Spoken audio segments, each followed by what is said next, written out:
¿Qué tal, estimados amigos de María Nuestra Madre, Gaby Alujas? Soy Ricardo Espino, los saludo con gusto nuevamente.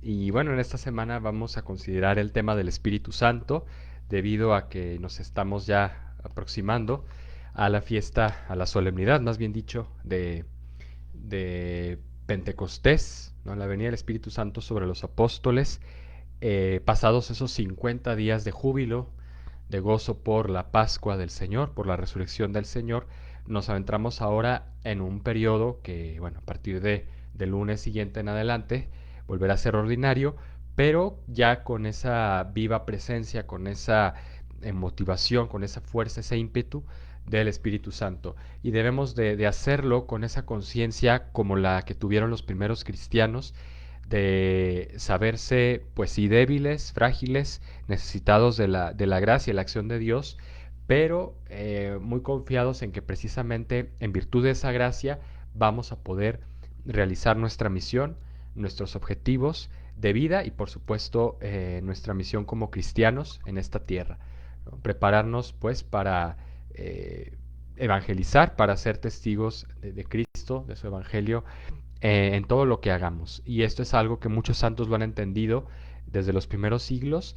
Esa confianza en el Espíritu Santo debe ser permanente y constante, porque sin Él no podemos hacer nada. Ya nos lo anunció Cristo cuando en el capítulo, me parece, 16 de San Juan, habla del Paráclito, ¿no? De ese consolador. En griego el término paracleo significa abogar por, ¿no? En favor de.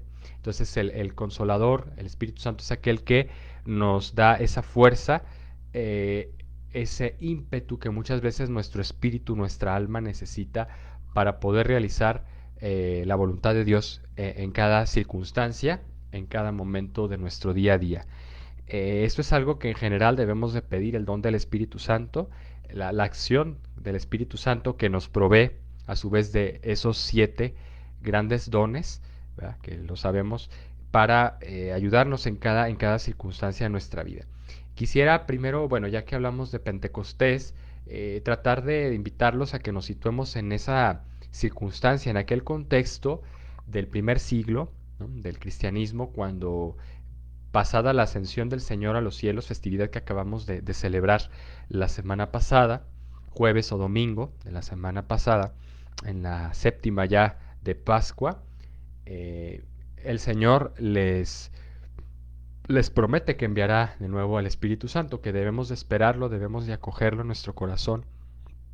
Y si bien esa primera manifestación en Pentecostés, ¿no? Pasados los 50 días, por eso sabemos que se denomina Pentecostés, ¿no? 50 días después del gran acontecimiento de la resurrección, ya estos apóstoles habían profundizado, habían hecho suyo el misterio de la resurrección, lo habían llegado a comprender, a experimentar por los encuentros vivos que tuvieron con Cristo, y ya estaban como que dispuestos o preparados, quizá no al 100%, pero ya con suficiente madurez para poder recibir ese impulso del Espíritu Santo.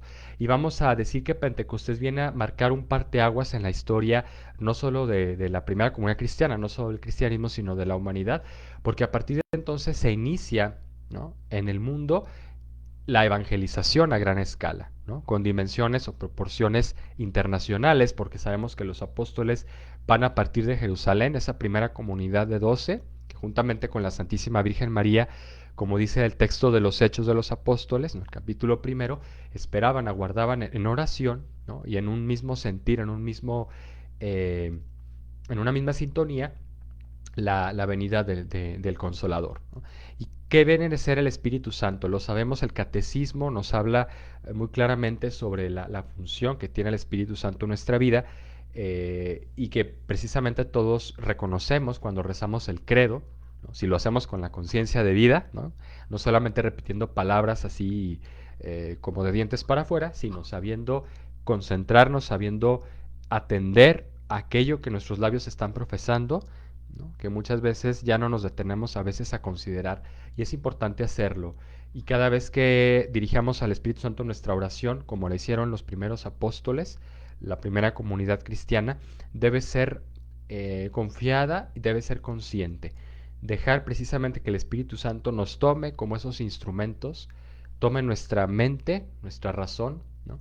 Nuestra voluntad, nuestra libertad o voluntad de libre, que es lo propiamente dicho, y nuestro mismo cuerpo también, para que a través de nuestras acciones diarias, de cada cosa que hagamos, ya sea trabajar, ya sea estudiar, comer, dormir, divertirnos, ¿por qué no? ¿No? Hacer diferentes tipos de actividades, Él siempre está inspirando las mejores acciones, ¿no? La mejor voluntad y la mejor intención con la que debemos hacer las cosas. Voy a tratar de proponerles, bueno, de ir siguiendo más bien, a modo de propuesta, el texto del famoso y bellísimo himno al Espíritu Santo, que se conoce como el Veni Creator en latín. Es un canto maravilloso, es un recital, un himno, que se le dirige al Espíritu Santo. Voy a ver si nos da tiempo de considerar este primero y después otro siguiente que tengo por aquí en un manual de oraciones, porque pues son complementarios esos dos himnos. El primero pues es el más conocido, el más difundido en la Iglesia Católica, y nos puede ayudar muchísimo a adentrarnos en el misterio del Espíritu Santo, de cómo Él va obrando en nuestra vida de formas insospechadas, ¿no? Alguien por ahí lo denominó, no me acuerdo ahorita qué santo, el dulce huésped del alma, ¿sí? No recuerdo si fue San Agustín o, bueno, ustedes a lo mejor ahí lo pueden recordar o traer a la memoria. El dulce huésped del alma, porque es aquel que, pidiendo nuestro permiso, nuestro consentimiento, ¿sí? Nuestro libre arbitrio, va modelándonos, va llenando iluminando nuestra razón, llenando nuestro corazón e impulsándonos a tomar las mejores decisiones. Eso es algo que logró hacer a modo de un alfarero que va moldeando, ¿no? El barro, como lo dice ese bello canto también en la misa, a los santos, a las personas que se supieron prestar dócilmente a su acción. Nosotros podemos, desde que nos levantamos o en cualquier momento del día, pero sobre todo cuando vamos a iniciar una actividad, ¿no? Pedir esa luz, esa invocación al Espíritu Santo. Ven, Espíritu Santo, llena los corazones de tus fieles y enciende en ellos el fuego de tu amor, ¿no? Y luego le pedimos al Padre, a través de Cristo, que nos lo envíe también, ¿no? Renueva la faz de la tierra. Ahorita este recital, este himno maravilloso nos va a hacer recordar todas esas funciones y todos esos elementos que el Espíritu Santo viene a propiciar en nuestra vida, en nuestro corazón, en nuestra alma, para movernos hacia el bien, hacia la perfección en todas las cosas.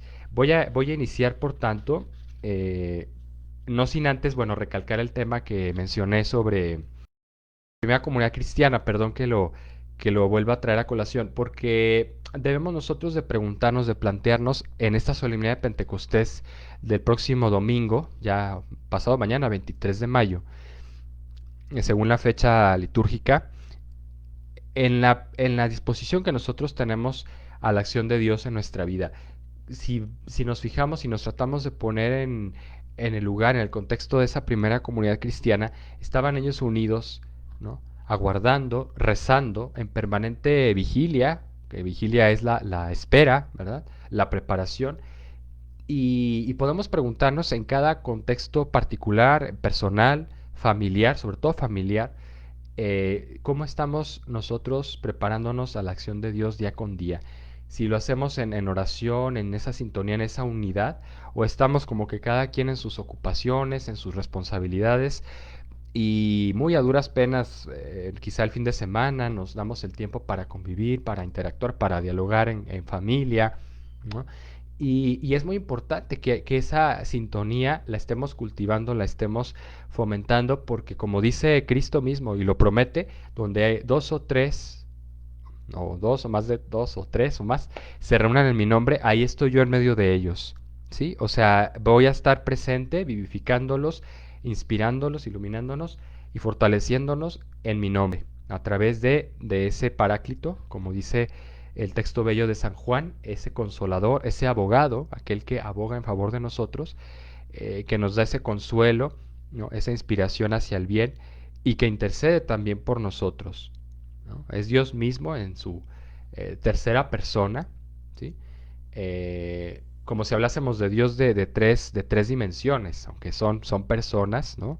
distintas, cada una de ellas en una sola naturaleza, como lo dice el credo, el concilio de Nicea, que abordó sobre este rubro, esta cuestión de la Trinidad y la función del Espíritu Santo que procede de ambos, del Padre y del Hijo, que están en una conexión, en una sintonía tal, aunque los términos aquí sean aproximativos y no expresen en profundidad o con toda la riqueza y con toda la plenitud de lo que es la esencia de Dios, pero nos ayudan a tratar de, en términos humanos al menos, de aproximarnos, de acercarnos al misterio, están en una sintonía, en una relación, en un vínculo tan fuerte, tan poderoso por el amor, el Padre, el Hijo y el Espíritu Santo, que de los dos emana también esa fuerza, esa tercera persona que es el Espíritu Santo, presencia viva del Padre y del Hijo. ¿Sí? Cristo nos lo dice, ¿no? Yo les enviaré todo Paráclito que estará con ustedes para siempre, ¿no? Que no los dejaré huérfanos, ¿no? Lo dice no solo Cristo hablando en nombre del Padre, sino también como Hijo, en la persona del Hijo Redentor, ¿no? Que por ese amor que le tiene al Padre y esa perfecta sintonía, unión con Él, nos va precisamente a mantener en su amor a través de la efusión del Espíritu Santo. Bueno, vamos ahora sí a la oración, a este himno bello del Veni Creator, que comienza diciendo: ven Espíritu Creador, visita las almas de tus fieles y llena de la divina gracia los corazones que tú mismo creaste. En muchos pasajes de las Sagradas Escrituras, desde el Antiguo Testamento, se nos habla del soplo divino de Dios, ¿no? Como una especie de imagen, de alegoría, de cómo el Espíritu Santo se va haciendo presente en la obra creadora del Padre. Por ahí ha habido versiones o inclusive hasta una herejía, no se sorprendan de lo que digo. Hubo una herejía, no recuerdo bien en qué siglo, pero que sostenía que había diferentes eras en la función, en la acción de Dios en el mundo o sobre la creación, que era la era del Padre, la del Hijo y el Espíritu Santo. Entonces que estamos entrando a una tercera era del Espíritu Santo. O después de Cristo veníamos a iniciar esa tercera fase. No son fases, no se trata de una distribución de poderes, ¿no? En la Trinidad, porque hay teólogos que inclusive así lo han interpretado, como este que no recuerdo bien cuál es el nombre, no sé si era Gioacchino da Fiore, un italiano, me parece que no, es otro personaje, pero bueno, a lo que voy es que no se trata de una como distribución de tareas o de roles entre las tres personas de la sino de una misma acción, ¿no? En perfecta armonía, en perfecta sintonía, ¿no? Como si fuera una sinergia donde el Padre, el Hijo y el Espíritu Santo están trabajando con la creación, ¿sí? La están conduciendo a su plenitud, hacia su perfección. Y particularmente, en primera instancia, hablando del ser humano. Todas las cosas están ordenadas por la divina providencia en favor del ser humano, ¿sí? Y de hecho, hablar de divina providencia es hablar de las tres mismas personas de la Santísima Trinidad, ¿no? Es muy representativo esa iconografía de la Trinidad todos los días primeros de enero de cada año, porque se nos recuerda que sin Dios nada somos y nada podemos, ¿no? Y mientras en cambio con Dios todo es posible. Ven Espíritu Creador, por tanto, volvemos a este primer párrafo del himno. Visita las almas de tus fieles y llena de la divina gracia los corazones que tú mismo creaste. Aquí el aspecto a destacar es el tema de la creación, cómo Padre, Hijo y Espíritu Santo van trabajando con esa creación. Se habla, como les decía, del soplo del Espíritu que va moldeando los corazones, va moldando las almas, ¿no? En este caso, de los seres humanos, del hombre, a lo largo del tiempo. Las almas que se prestan y libremente se confían a su acción, ¿no? a su gracia. Dios no nos va a mover si nuestra voluntad no está dispuesta, no quiere. Por ahí dicen que un palo dado, ¿no? Ni Dios lo quita. O sea, un palo dado se refiere a una decisión tomada por la voluntad, una determinación libre de una voluntad de cualquier persona. eh, si, si no está perfectamente, plenamente abierta a la gracia de Dios, no va a poder Dios mover o actuar o cambiar alguna situación en nuestra vida. Necesitamos darle esa, como esa llave, y vale la imagen de la llave, de nuestra vida, que nos habla nuestro corazón, ¿no? Como ese cerrojo y que vaya moviendo, vaya acomodando, vaya ordenando nuestros pensamientos, nuestros juicios, nuestras decisiones y nuestras acciones, por supuesto. Sí, entonces los corazones que tú mismo creaste, Dios nos crea imagen y semejanza suya, en esa complementariedad, en esa relación de personas. Todos los seres humanos, cada individuo que venimos a este mundo, estamos vinculados a una comunión de personas, desde nuestros padres, madre y padre, hermanos, hermanas, ¿no? Familiares y demás, y luego las relaciones que vamos forjando y desarrollando a lo largo de nuestra vida, son modos en que Dios también va expresando su misterio de amor, nos va participando de esa comunión personal que hay entre el Padre, el Hijo y el Espíritu Santo. La familia humana es la viva imagen, lo dice, lo resalta también el Concilio Vaticano II en Gaudium et Spes, es la imagen de esa Trinidad, ¿sí? Padre, Madre e hijos, ¿sí? Padre, Espíritu Santo, Hijo, las tres personas. La misma naturaleza, los árboles, las plantas, los animales, están participados en grado inferior, pero también muy patente, al igual que el hombre, de esa realidad, de esa comunión, aunque los animales no son personas propiamente, pero sí deja Dios un vestigio, un sello en los animales de esa interrelación, ¿no? Tan bella, esa dimensión tripartita, o no, no es tripartita porque no son partes las personas de la Santísima Trinidad, sino son personas como tal, individuales, ¿no? Especiales cada una de ellas, pero que están en una unión, en una caridad tan plena que, bueno, hasta faltan términos para poder llegar a comprender o a ponderar racionalmente este gran misterio. Tú eres nuestro consolador, prosigue el texto de este himno, donde el Dios Altísimo, fuente viva, fuego, caridad y espiritual unción. Ahí nos va dando algunas características, empieza a desglosar el autor de este bello himno las funciones que Dios tiene para nosotros en nuestra vida a través de la persona del Espíritu Santo. Tú eres nuestro consolador, primero el que nos consuela. Cuando alguien está triste, cuando experimentamos tristeza, soledad, desasosiego, preocupación por algo, necesitamos de alguien que nos escuche primero, ¿no?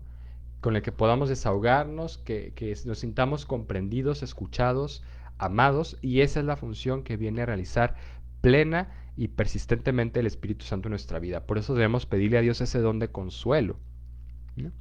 Y de consejo, que es precisamente uno de los dones más importantes, que nos asista, que nos dé esa fuerza, también fortaleza otro don, ¿no? Lo irá desarrollando el himno. Consolador, porque debe estar a nuestro lado, nos va acompañando. Y nosotros debemos de creer en esa acción de Dios. Tenemos el testimonio de los santos, que ellos por sus solas fuerzas no lograron nada, sino porque se supieron confiar, supieron entregar su voluntad, su libertad a la acción de Dios, ¿no? Muchas veces no fue fácil, tuvieron que batallar, ir contracorriente, padecer persecución, críticas, ¿no? Incomprensiones, pero finalmente ellos buscaban el objetivo, miraban más hacia esa plenitud en Dios, esa felicidad solamente la vamos a obtener en Dios nuestro Señor, nuestro Creador. Y el Espíritu Santo es aquel que nos va animando en la lucha, que nos va sosteniendo, que está a nuestro lado como ese compañero de batalla.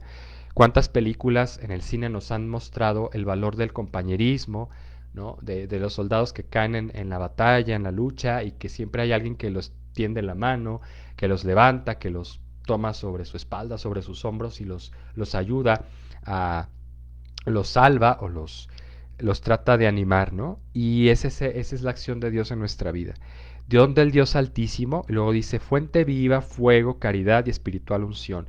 Aquí el tema del fuego, bueno, habla de una fuente viva primero, para ir en orden, que es el agua, representado, simbolizada con el elemento físico del agua, que lo tenemos precisamente en nuestros 7 sacramentos. Bueno, quizá principalmente en el sacramento del bautismo, ¿no? Porque nos ayuda a recordar que así como el agua, ¿no?, en cuanto a elemento físico material es el elemento vital, valga la redundancia, para la vida, para la existencia, ¿no?, para el crecimiento de los seres vivos, pues así el Espíritu Santo se quiere manifestar a nivel espiritual en nosotros, como esa vida plena, ¿sí?, que nos colme de sentido.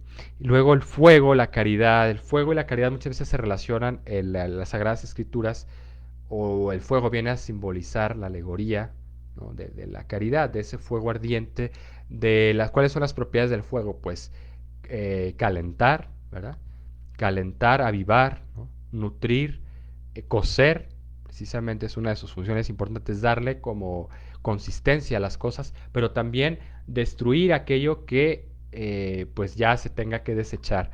Y la caridad nos debe de avivar en ese amor, el Espíritu Santo, perdón, nos debe avivar en ese amor como a modo del fuego que va moldeando, va crisolándonos un metal precioso, ¿no? Los herreros que van trabajando los metales, el hierro, le va dando firmeza, le va dando aquilatamiento. Así también en nuestra alma, esa es la acción de Dios, la acción, la obra que Dios quiere realizar, ¿no? Y les digo, podemos poner estas palabras, este bello himno, en la boca o en los testimonios, en los ejemplos que nos dan muchos santos. Pensemos, por decirles, un santo cuyo nacimiento celebramos hace unos días, el 18 de mayo para ser exacto. Juan Pablo II, Karol Wojtyła, un hombre que supo, precisamente por su deseo, por su pasión, por el arte, por la literatura, por la comunicación,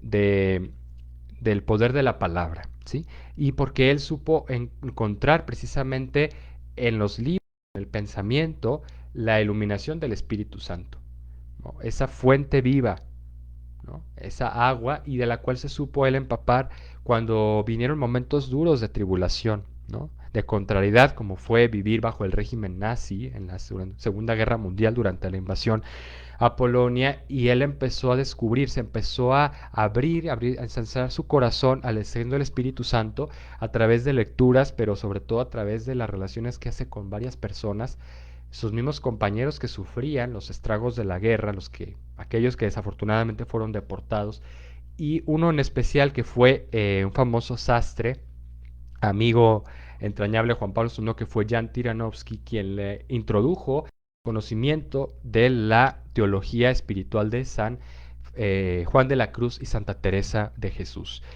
porque es una teología mística, ¿no?, muy profunda, pero a la vez muy virtuosa, una dimensión, una experiencia espiritual donde precisamente la constante o el factor decisivo es la presencia, dejar entrar al Espíritu Santo y que vaya moldeando nuestra existencia, que nos vaya hablando, permitir al Espíritu Santo y pedirle, ¿no?, que nos vaya hablando a través de los acontecimientos. Eso es algo que a lo mejor nos puede sonar hasta cierto punto un tanto ambiguo o como medio peligroso, ¿no?, si somos a lo mejor muy rigoristas, porque es como tentar a Dios, pedirle a Dios manifestaciones, milagros o pruebas de su existencia. No, sino Juan Pablo II, además, como filósofo, estudió, lo voy a explicar, una corriente a la cual fue muy afín o muy cercano, la misma que abanderó y que desarrolló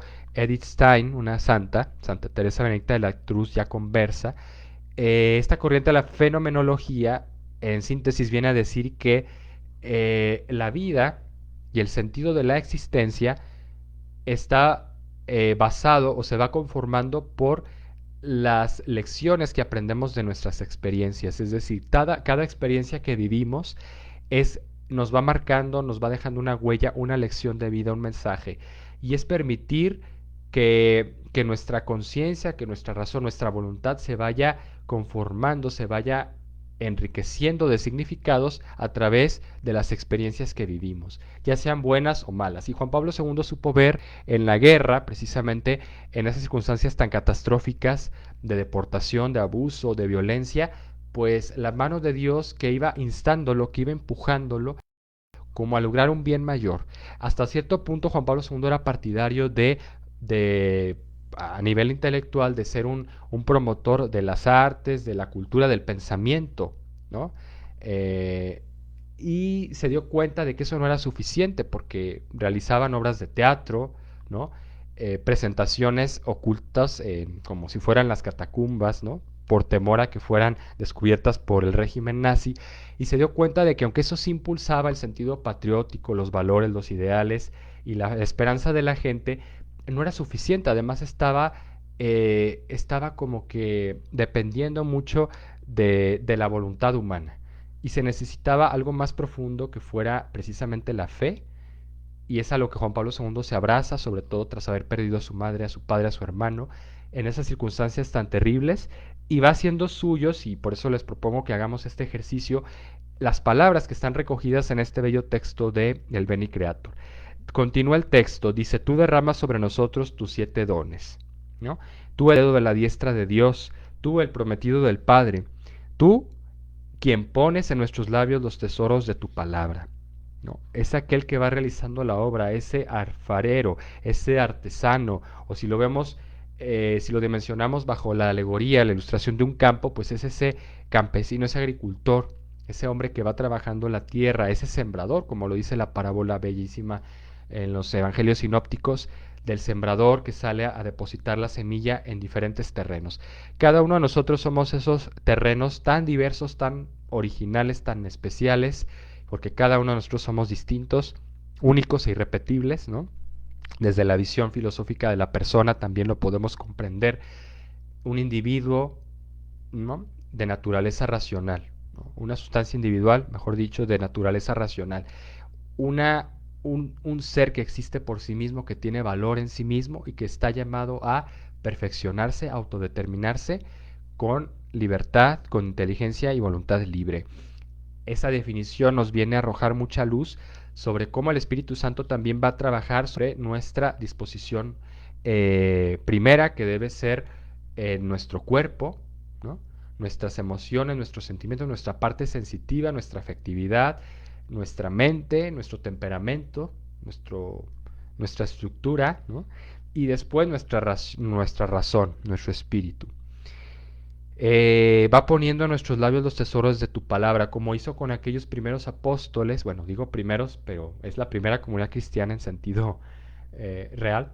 Los apóstoles fueron elegidos 12, y entre ellos hubo una sintonía, ya lo hemos platicado, una empatía tal que habían logrado, no sin esfuerzo, porque primero pues los apóstoles venían de diferentes contextos, ¿no? Se sabe que Mateo era recaudador de impuestos, que pues trabajaba a favor de los romanos, quizá no era muy bien visto por Pedro, por los otros apóstoles, ¿no? O Judas Iscariote, que venía de Jerusalén, era como un hombre más culto, más versado en las Sagradas Escrituras, no sé. Había distintos contextos, distintos ambientes, pero sin embargo había algo en común, como lo dice también la carta de San Pablo a los romanos. Hay una diversidad de dones, pero el Espíritu es el mismo, ¿sí? El Espíritu es quien va obrando y va dándoles a algunos el don de profecía, a otros el don de ciencia, a otros el don de consejo. Les va distribuyendo esas gracias, y cada uno de los apóstoles tuvo una misión particular dentro de la primera comunidad cristiana. Una misión que vino a suponer un enriquecimiento para todos aquellos cristianos. Y luego, sobre todo cuando ya emprenden pues ese apostolado, esa misión fuera de los límites de Palestina, de Israel, y llegan hacia a otras regiones, ¿no? El mismo San Pablo. Se sienten asistidos por el Espíritu Santo, ¿no? Pero Él va distribuyendo los dones. No a todos les dio una lengua o una palabra tan viva, tan persuasiva como a Pablo, ¿sí? Quizás San Pedro le dio más el don de la intuición, ¿no?, de la humildad, ¿no?, o de la determinación. Era muy necio, muy firme Pedro. A Pablo le dio también de acuerdo al carácter que había recibido, al temperamento más bien, y que fue trabajando con su estructura caracterológica, pues ese impulso para evangelizar, para enfrentarse a los desafíos de los viajes, al rechazo, ¿no?, de los pensadores, de los intelectuales de la época, como fueron estos sabios de Atenas, cuando se presenta ante ellos en el Areópago, o ante una comunidad como de gente muy especial, como era la de los colosenses, ¿no? Que no eran fáciles de tratar, eran un poquito así como sangroncitos, ¿no? Por ahí algún dato refiere Pablo en las cartas, y en fin, saber congeniar, saber poner a disposición de Dios nuestros dones, nuestros talentos, también nuestros defectos, nuestras limitaciones, para que Él las vaya trabajando, Él las vaya ordenando y encauzando en bien de la difusión de la fe. Luego dice la siguiente frase, el siguiente párrafo: enciende con tu luz nuestros sentidos, infunde tu amor en nuestros corazones y con tu perpetuo auxilio fortalece nuestra frágil carne, nuestra frágil naturaleza. Enciende nuestros sentidos, dice, tu luz, porque muchas veces son ciegos, ¿sí? Incluso había un filósofo que decía que dudaba de los sentidos, o sea, Descartes, René Descartes, porque no eran acertados muchas veces, eran confusos, ¿no? Los sentidos no tienen la última palabra en nuestro conocimiento, pero son la puerta, decía Aristóteles, a través de la cual recibimos el conocimiento, ese primer filtro, esa primera etapa por la cual aprendemos de la realidad, la comprendemos y la vamos conformando a nuestra vida. Y se dice muy fácil, pero los sentidos también nos engañan, los sentidos también nos traicionan a veces y nos hacen caer en tentaciones, ¿no? Y es importante saberlos ordenar, saberlos trabajar. ¿Cómo lo vamos a lograr? Con la asistencia del Espíritu Santo. Por eso es importante pedirle que nos enseñe a ver lo que debemos ver, ¿no? Y a dejar de ver tanto a veces lo que no nos hace bien, ¿no? Que nos perjudica, nos crea morbo o nos despierta un poquito una curiosidad malsana o no sé, o nos hace perder el tiempo o nos propicia a la tentación de la lujuria, a la gula, no sé. Hablar de los pecados aquí sería un tema muy amplio para contrarrestar precisamente la influencia del mal a lo que viene siendo la acción del Espíritu Santo. Infunde tu amor en nuestros corazones, es hablar de todas nuestras dimensiones, si se fijan, sentidos, ¿no? Voluntad, ¿no? O afectividad, fortalecen en general nuestra frágil naturaleza, dale fuerza a nuestros sentidos internos y externos, ¿no? Externos e internos, para ir en orden. Nuestra imaginación, que Santa Teresa de Jesús, ahorita traigo a colación una frase, decía que no se vuelva la imaginación como la loca de la casa, les decía a sus monjas, cuando se dedicó a ir reformando la orden carmelitana por toda España y demás comunidades, ¿no? Decía que la imaginación debía ser encausada, debía ser trabajada, ¿no?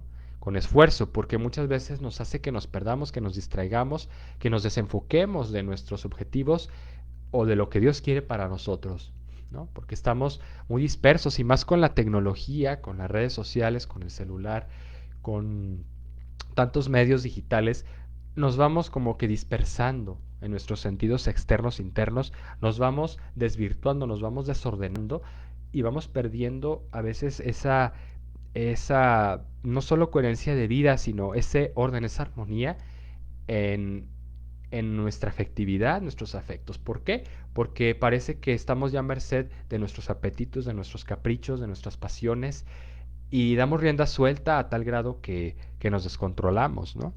Y es necesario que el Espíritu Santo permee, vaya trabajando con esos elementos. Aleja de nosotros, dice a continuación, al enemigo, danos pronto la paz, sé tú mismo nuestro guía y puestos bajo tu dirección evitaremos lo nocivo. Habla aquí de la tentación también del mal, prosigue diciendo, alejar de nosotros ese enemigo, al padre de la mentira, a Satanás, ¿no? Pero que se presenta en múltiples formas, de muchas, muy diversas maneras, para hacernos desviarnos, ¿no? Desorientarnos de nuestro camino, de nuestra felicidad en Dios, ¿no?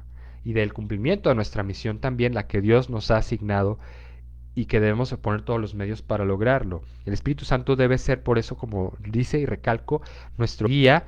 Bajo tu dirección evitaremos lo nocivo, evitaremos lo que nos hace daño, ¿sí? E iremos por un camino fijo, por un camino certero, que no va a estar privado de sacrificios, de renuncias, de esfuerzo, ¿no? De sangre, sudor y lágrimas, como decía Winston Churchill, ¿no? El famoso estadista inglés, que cuando se acercaba ya el momento de decidir si su país, Inglaterra, Gran Bretaña, entraba a la Segunda Guerra Mundial, pues expresa estas palabras, ¿no? De que vamos a tener que pelear, vamos a tener que enfrentar un desafío, un reto muy grande, le dice a su pueblo, pero con la confianza de que unidos somos más fuertes y que con ese temple, con esa decisión y con esa solidaridad, ¿no? No solo de sus soldados, de sus batallones, sino de todo un pueblo que se vuelca sobre su país o sobre ese sentido de unión patriótica, lograron precisamente, no sin ayuda de de otros países, ¿verdad? En Estados Unidos sobre todo, México también que tuvo una participación importante, derrocar al enemigo, ¿no? Ponerle un fin, un límite al mal. Juan Pablo II también en su texto, en su bellísimo libro de Memoria e Identidad, uno de sus últimos libros, donde relata sus memorias de la guerra, de los sistemas totalitarios que le tocaron vivir en el siglo XX y de todo el mal que ha habido en el hombre en estas últimas décadas, habla de cómo Dios tiene trazado para el mal un fin, un límite, ¿no? En función de que el hombre aprenda a conocerse, aprenda a reconocerse como criatura redimida, como criatura necesitada de Dios, de esa acción del Espíritu Santo, y cómo a través del Espíritu Santo, dice Juan Pablo II, Dios va influyendo en las conciencias de los hombres, las va iluminando, a veces hombres que no necesariamente son creyentes, ¿no? La providencia va permitiendo que haya líderes de Estado, personajes por ahí que, que a lo mejor hacen un contrapeso, ayudan a que se lleguen a ciertos acuerdos entre las naciones para la paz, para el desarrollo, ¿no? Aunque a veces parezca que el mundo ya se va decantando, se va orillando demasiado hacia su autodestrucción, sí va viendo voces que están ahí, la misma voz del Papa, la misma voz de la Iglesia, de tantos hombres que, laicos sobre todo, que están ahí escondidos, haciendo su trabajo de cada día, pero sabiendo poner su granito de arena, ¿no? Y dejando que Dios vaya actuando en su vida, ofreciéndole los frutos de su trabajo. Por ti conozcamos al Padre, dice el texto, y también al Hijo, y que en ti espíritu de entrambos, o sea, que procede de ambos, creamos en todo tiempo. ¿Sí? Amén, dice esto. Es un bellísimo himno que nos puede parecer muy rico en imágenes. Está la del fuego, el agua viva, el consolador, ¿no? Pero finalmente, ¿qué nos viene a recordar? Que Dios quiere ser para nosotros ese confidente, ese amigo íntimo, ¿no? Que nos vaya acompañando, ese gran amigo que descubre, aunque tarde, pero no sin sueño, como dice la expresión, ¿verdad? Tarde, pero sin sueño, San Agustín de Hipona, cuyo tema o cuya vida y obra ya abordamos en alguno de otros temas, semanas anteriores. San Agustín aprende a reconocer que Dios lo va conduciendo, a veces por caminos tortuosos, va permitiendo más bien que con su libre decisión se adentre en ideologías falsas, ¿no? Eh, en caminos a veces desenfrenados, ¿no?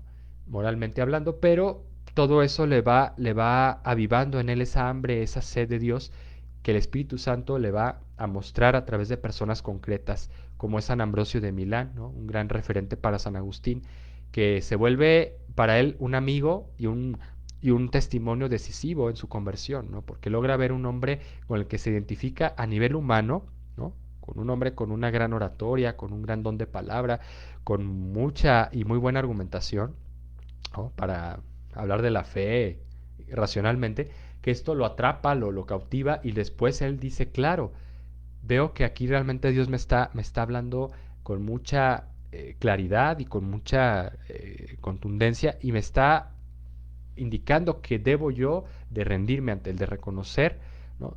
Descubrirme ese velo que tengo en los ojos, de no ver la acción y la sabiduría de Dios en las cosas y en las personas que me rodean.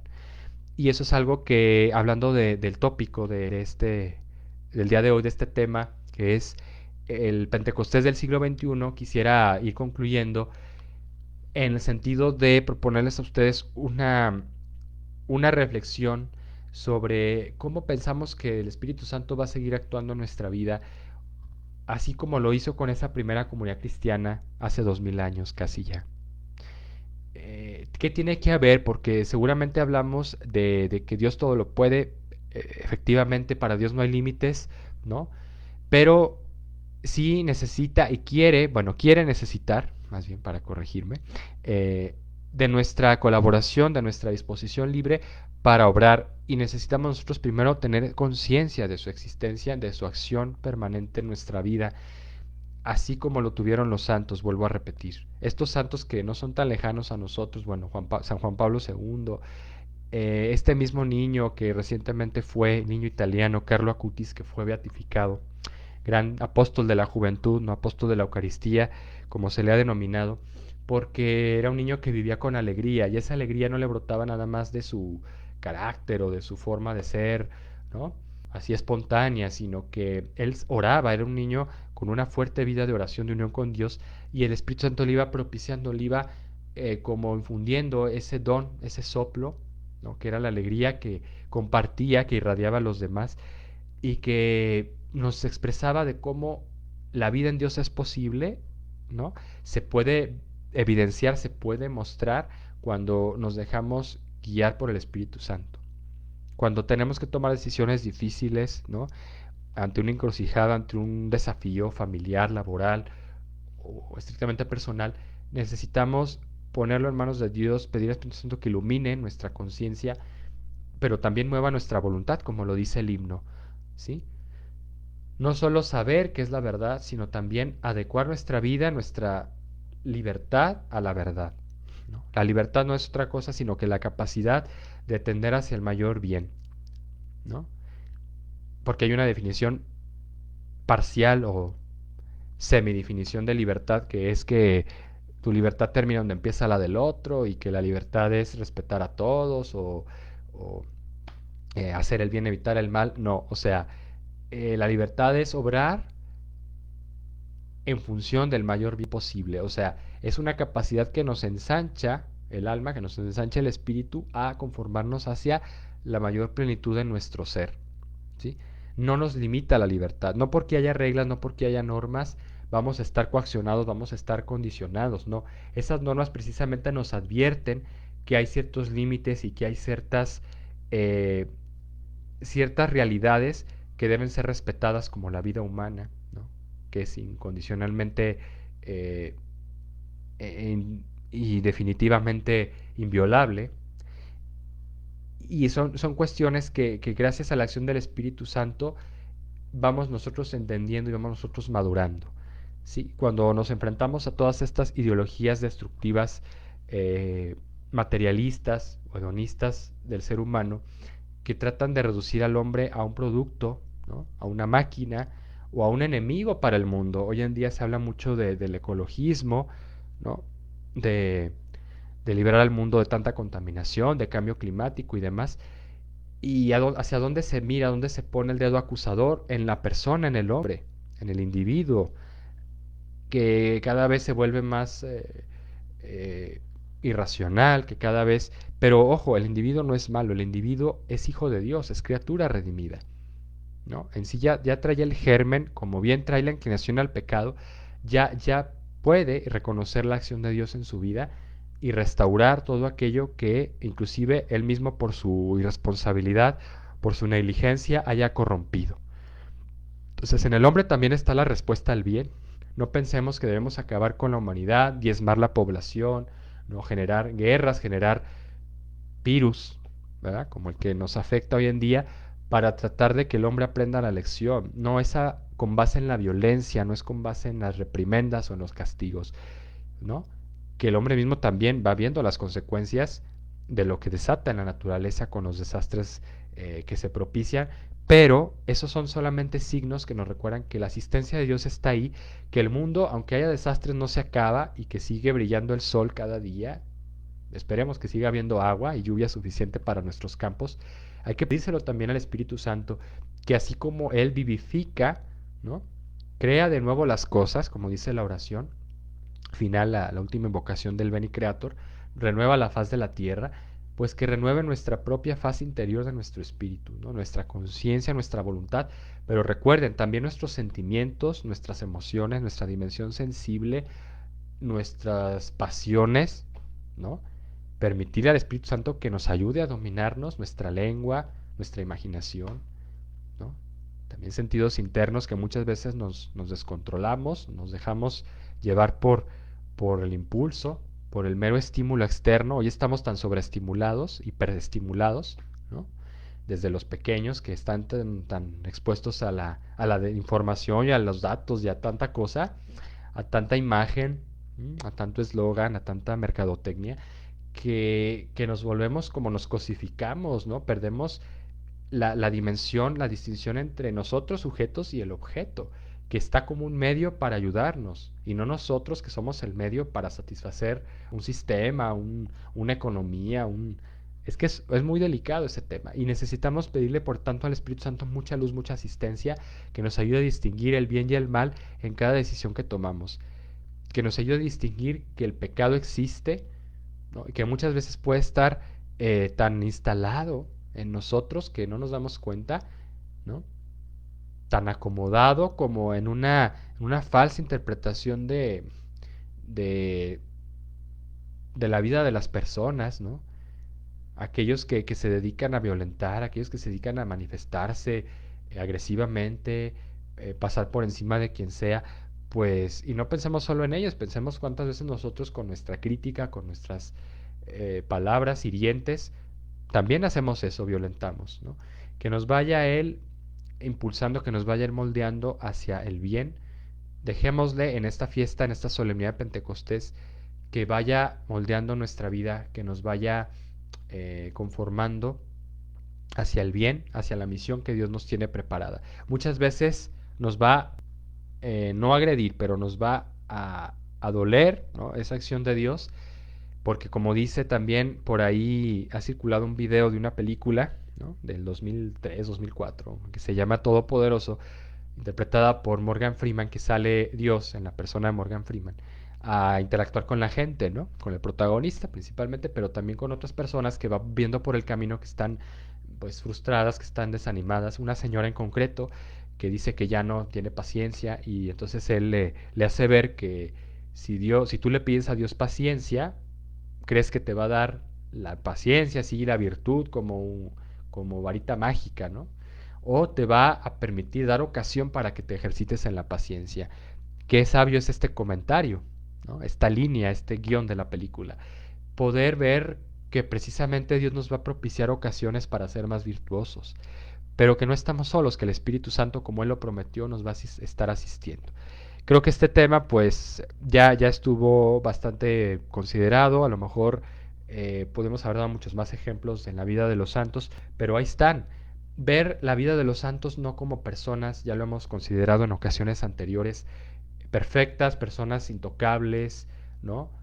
E intachables, que no cometieron errores, que no se equivocaron, que quién sabe de qué planeta venían. No, personas reales que tuvieron que sufrir, que tuvieron que padecer, pero que sobre todo su gran estrategia fue pelear, luchar de la mano de Dios, ¿no? Y no soltarse de esa mano nunca. Pues la Santísima Virgen María nos ayude también en todo este reto, porque ella supo confiar en la existencia del Espíritu Santo, en la acción de Dios desde el principio. Ella no se soltó, y ahora no nos quiere soltar tampoco a nosotros en calidad de mediadora, ¿no?